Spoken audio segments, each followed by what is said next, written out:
আজকের এই বিশেষ পর্যালোচনায় আমরা এমন এক গভীর আধ্যাত্মিক বার্তার গভীরে ডুব দেব যা আমাদের জীবনকে বদলে দেওয়ার ক্ষমতা রাখে। চলুন সবাই মিলে এই দিব্য ভাণ্ডারের রহস্যটা একটু একটু করে জানি আর আমাদের যে আধ্যাত্মিক উত্তরাধিকার আছে সেটাকে চিনে নিই। ওম শান্তি। এই যে পবিত্র ধ্বনি, এটা কিন্তু শুধু একটা সম্ভাষণ নয়, এটা আসলে আমাদের ভেতরের যে অনন্ত শান্তি আছে সেটাকে জাগিয়ে তোলার একটা শক্তিশালী মাধ্যম। তো চলুন এই শান্তির অনুভূতি দিয়েই আজকের আলোচনাটা শুরু করা যাক। আচ্ছা, কখনো কি মনে হয়েছে যে যদি এমন কোনো ভাণ্ডারে চাবি হাতে থাকতো যা কোনোদিনও ফুরোবে না? ভাবুন তো একবার। আমাদের আজকের এই আধ্যাত্মিক যাত্রাই হলো ঠিক সেই রকম এক অনন্ত ধন আবিষ্কারের পথ, যা পরমপিতা বাপদাদা তার প্রত্যেক সন্তানকে দিয়েছেন। বাপদাদা অর্থাৎ আমাদের পরমপিতা এই বিশেষ সময়ে, যাকে বলা হয় সঙ্গম যুগ, মানে এক যুগ থেকে আরেক যুগে যাওয়ার এই সন্ধিক্ষণে তার প্রত্যেক সন্তানকে এক বিশাল অক্ষয় আধ্যাত্মিক ভাণ্ডার পাওয়ার সুযোগ দিয়েছেন। এটা কিন্তু কোনো সাধারণ পাওয়া নয়, এটা হলো আমাদের উত্তরাধিকার। বাপদাদা আমাদের মূলত 5টা মহান ভাণ্ডার দিয়েছেন। প্রথমটা হলো জ্ঞান, যা আমাদের মুক্তি আর জীবন মুক্তির রাস্তাটা দেখিয়ে দেয়। দ্বিতীয় হলো যোগ, মানে কানেকশন, যা আমাদের সর্বশক্তিমান বাবার সাথে জুড়ে দিয়ে অসীম শক্তি দেয়। তৃতীয় হলো ধারণা, যা আমাদের মধ্যে দিব্য গুণগুলো ফুটিয়ে তোলে। চতুর্থ হলো সেবা, যা নিঃস্বার্থভাবে করলে আশীর্বাদ আর খুশির ভাণ্ডার উপচে পড়ে। আর পঞ্চম এবং সম্ভবত সবচেয়ে মূল্যবান হলো এই সঙ্গম যুগের দুর্লভ সময়টা। এই সঙ্গম যুগের গুরুত্ব যে ঠিক কতটা তা বলে বোঝানো কঠিন। সমগ্র কল্পে, মানে সৃষ্টির এই বিশাল চক্রে, এটাই একমাত্র সময় যখন এই আধ্যাত্মিক সঞ্চয়ের ব্যাংকটা খোলা থাকে। এই ছোট্ট একটা সময়ে আমরা কিন্তু অনেক অনেক জন্মের জন্য পুণ্য, মানে ভালো কর্মের ফল জমা করে নিতে পারি। এখন আসল প্রশ্নটা হলো, এই ভাণ্ডারটাকে কিভাবে আরও বাড়ানো যায়, তাই না? কারণ বাবা তো সবাইকে সমানভাবেই দেন, কিন্তু ভাণ্ডার জমা করাটা, ওটা কিন্তু সম্পূর্ণভাবে আমাদের নিজেদের চেষ্টার উপর নির্ভর করে। চলুন তাহলে প্রাপ্তি থেকে সঞ্চয়ের পথে এগিয়ে যাওয়ার কৌশলগুলো এবার জেনে নেওয়া যাক। ভাণ্ডার বাড়ানোর জন্য দেখুন 3টে পরিষ্কার উপায় আছে। প্রথমটা হলো নিজের পুরুষার্থ, মানে আত্মোন্নতির জন্য যে চেষ্টাটা আমরা করি।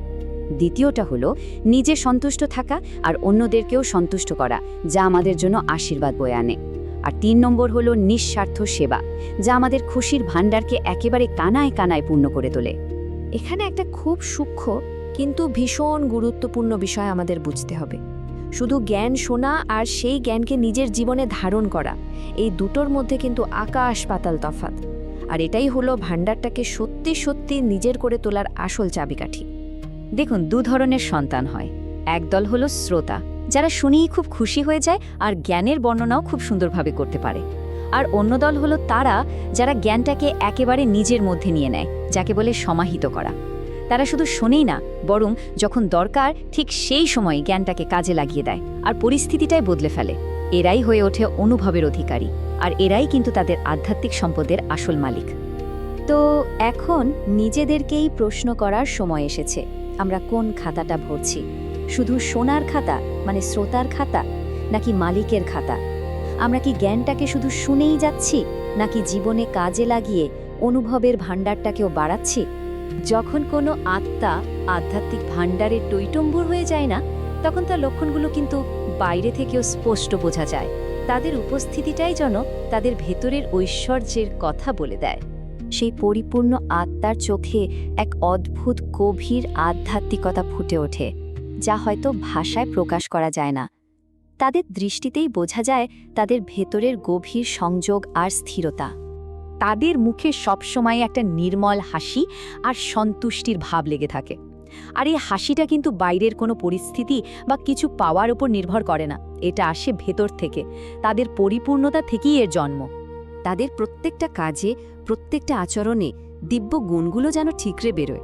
তাদের ধৈর্য, তাদের ক্ষমা, তাদের ভালোবাসা, চারপাশের মানুষ এগুলোকে অনুভব করতে পারে আর অনুপ্রাণিত হয়। বাপদাদা কি সুন্দর একটা উপমা দিয়েছেন দেখুন।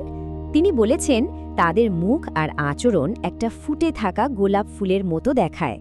আধ্যাত্মিকভাবে সম্পূর্ণ একজন আত্মার সৌন্দর্য আর সুবাসকে বোঝানোর জন্য এর থেকে ভালো উপমা আর কি হতে পারে? এবার আমরা চলে এসেছি রূপান্তরের একেবারে চূড়ান্ত পর্যায়ে।